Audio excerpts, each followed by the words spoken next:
Il y a eu vers la fin des années 90 une espèce de croisement intéressant entre ces différentes technologies, et ces technologies ont traîné avec elles les différents médias qu'elles nourrissaient. Et on voyait bien à cette époque-là qu'il commençait à se créer un point de rencontre inévitable où les animateurs, donc l'animation traditionnelle, l'animation d'image de synthèse, le jeu vidéo, le cinéma, allait arriver à ce point de croisement. C'était plus un croisement industriel, comme on avait essayé de le faire avec les histoires de licences. C'était là, pour le coup, vraiment un croisement artistique.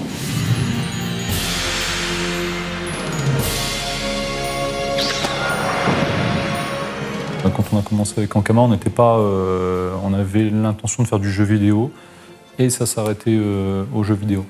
Les autres médias, on les a construits autour du jeu, parce qu'en fait, on n'avait pas déjà, les moyens de faire de la promotion de façon classique, comme peuvent le faire les grands studios avec un marketing agressif. On a préféré investir dans des produits créatifs pour promouvoir l'univers. On a commencé avec la bande dessinée, on a continué avec la série télé et les produits dérivés.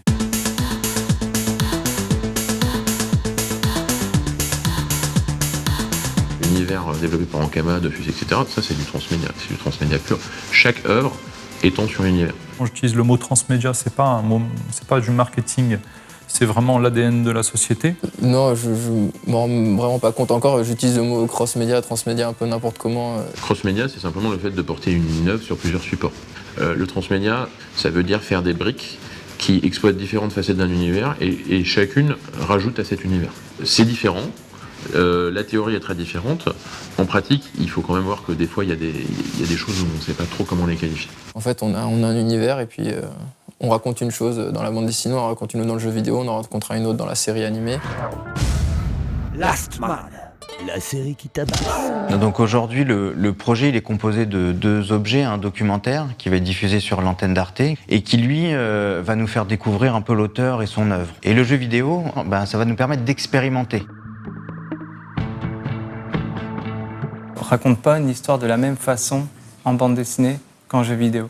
En bande dessinée, on va essayer d'être plus dynamique, alors que dans le jeu vidéo, il faut des moments de pause, il faut qu'à un moment donné, il y ait de l'action, on retourne dans un village, on commence à apprendre l'histoire de différents personnages. De mon point de vue, il n'y a pas vraiment de difficulté de passer d'un média à l'autre, puisqu'en fait, chaque média a comme point commun avec les autres l'histoire, l'univers. Et on s'est dit, on va pas suivre la BD, on va faire un jeu vidéo dans la bande dessinée, ce qui fait qu'on aura un univers encore beaucoup plus grand sur lequel on pourra s'amuser et on ne sera pas restreint par l'univers de la bande dessinée. Si vous avez un bon univers et une bonne histoire, que ce soit pour du dessin animé, en série ou en film, que ce soit pour un jeu vidéo ou une bande dessinée, l'histoire va porter le média. Pour Ankama, ce qui est marrant, c'est qu'eux, ils ont fait l'inverse, ils sont partis du jeu vidéo, puis ensuite ils ont développé en bande dessinée en essayant de continuer à raconter des histoires et à développer d'autres personnages. Mais ce qui est assez marrant, c'est quand, que ce soit le jeu vidéo, la BD ou n'importe quoi, ça part dans des directions différentes et en fait, ça commence à se recouper. Et donc, il y a des liens entre le jeu vidéo et la bande dessinée. C'est-à-dire qu'on aura des quêtes qu'on pourra finir plus facilement si on a lu la bande dessinée. Le documentaire et le jeu vidéo, c'est de la combinatoire transmédia. On peut faire le jeu et jamais regarder le documentaire, il n'y a pas de problème. On peut regarder le documentaire et ne pas jouer au jeu, il n'y a pas de souci. Si on fait les deux, ce sera super, ce sera une expérience un peu plus complète. Mais c'est 2 objets séparés qui ont des ponts et quelques affinités.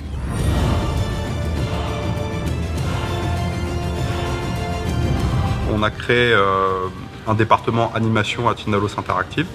On a eu toute une équipe qui a travaillé sur foot de rue extrême et c'est vrai que on s'est pas mal servi de toutes ces compétences pour arriver à créer quelque chose derrière qui puisse servir pour le jeu vidéo. On a pu faire des ponts qui étaient assez intéressants, c'est-à-dire qu'une partie de l'équipe de compositing par exemple sur le cinéma d'animation a pu travailler également sur les cinématiques. Donc oui, effectivement il y a des ponts à faire et c'est très intéressant. Donc on ne s'exclut pas de travailler sur divers médias, que ce soit pour le jeu vidéo, les cinémas d'animation, le film, la télé. Tout ça, c'est des univers qui nous plaisent, donc ouais, c'est faisable.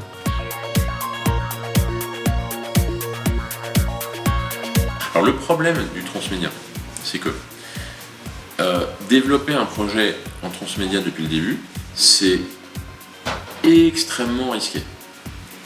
Parce que le succès du projet dépend de beaucoup de facteurs, et notamment de l'histoire. Et c'est bien difficile de dire qu'une histoire va marcher ou pas. Donc, se dire, on va développer 8 supports en même temps, l'investissement pour le faire est colossal. Et finalement, là où il y en a beaucoup de jeunes se lancent et se plantent, enfin de jeunes créateurs je parle, c'est qu'en fait ils veulent lancer une société transmédia tout de suite. C'est bien, mais pour ça, à ce moment-là, il faut avoir 20, 30, 40 millions devant soi et puis se dire, ok, je prévois mon dessin animé, je prévois mon jeu, je prévois ma BD et j'attaque tout de front. Et ça, aujourd'hui, c'est parce qu'on a 15 ans derrière nous, mais si on devait le faire... On devait le faire from scratch.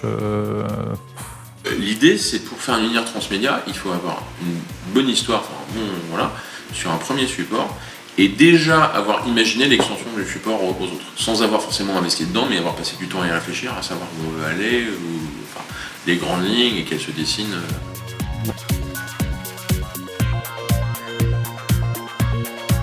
C'est sûr qu'on a un foyer qui est fort ici. Maintenant, ce qu'il faut réussir à faire, c'est être compétitif et à réussir à se faire notre place. Après, des studios comme MacGuff et les Minions et tout ça ont réussi à prouver qu'on était capable de faire quelque chose de très fort à échelle planétaire.